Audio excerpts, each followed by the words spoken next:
Jessica Barth. I have been made to feel as if I had to compromise my own convictions to advance my career. Thinking about the little girls with dreams like mine makes me want to start a revolution, she writes. CN. It has taken me a few days to process the sudden explosion of allegations of sexual harassment, abuse and assault made against Harvey Weinstein. Each woman who steps forward leaves me with a mixture of emotions. On the one hand, I feel an overwhelming sense of relief and pride when I see women joining together to share their stories. On the other, I experience a sense of horror over the staggering number of accusers. Women stripped of their power, silenced and shamed. I was one of them and recounted my own experience publicly last week. In my own experiences with sexual harassment and assault, I have been made to feel as if I had to compromise my own convictions for the advancement of my career. I was made to believe that my talent and experience should take a back seat to my physical appearance. I was manipulated into believing I had asked for it. And I was made to feel that if I spoke out or fought back, the repercussions would make me regret it.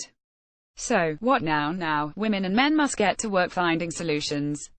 With women standing together en masse, and the media shining a spotlight on just how rampant behavior like that alleged of Harvey Weinstein has become within the entertainment industry, we have gained unprecedented power. Together, we have toppled a Hollywood titan. The days of turning a blind eye must end. An air of confusion seems to have settled over Hollywood. A common question from people who were long aware of the accusations leveled at Harvey Weinstein has been, what were we supposed to do? The answer was simple. If everyone who knew about Weinstein's allegedly predatory behavior had refused to work with him, he would have been rendered powerless, incapable of inflicting pain for 30 years. I've heard people dismiss allegations against Weinstein because they believe the victims are confusing sexual harassment with compliments.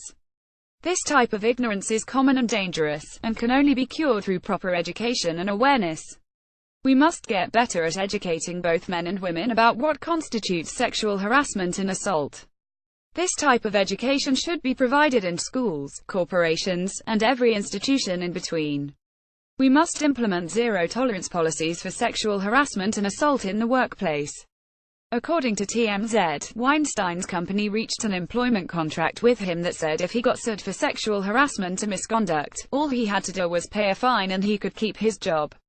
Bob Weinstein has refused to comment on what the company knew about his brother's settlements with women when the contract was negotiated and renewed in 2015.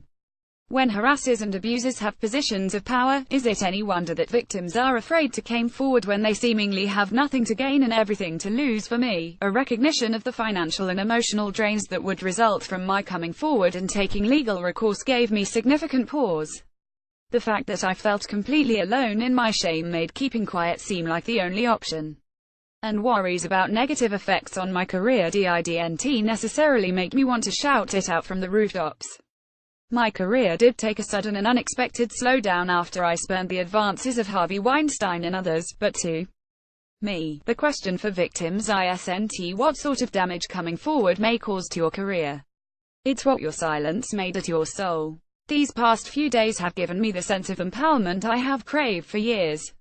My goal now is to make sure that no other woman goes through what far too many of us have endured already. My heart simultaneously swells and breaks with each Me Too post that I read. I am working on setting up a foundation that will provide funding for legal fees for victims of sexual harassment and assault. I want to help alleviate the financial pressures that some women face in taking their harasser or assaulter to court. I hope that in the future, organizations and politicians who benefited from Harvey Weinstein's donations might want to contribute to this cause. Sexual predators exploit the hopes and dreams of their victims. When I allow myself to sit with that, it hurts my heart. I have cried myself to sleep wondering if the dream that had grown in my heart since I was a child was worth breaking it. And this is where my desire to fight on lies. It lies with every little girl accepting a hairbrush as her Academy Award in the bathroom mirror, and the hope that she may never know the horror of these monsters. The hope that she will be free to pursue her dream without worrying whether she is in danger of being raped during a business meeting.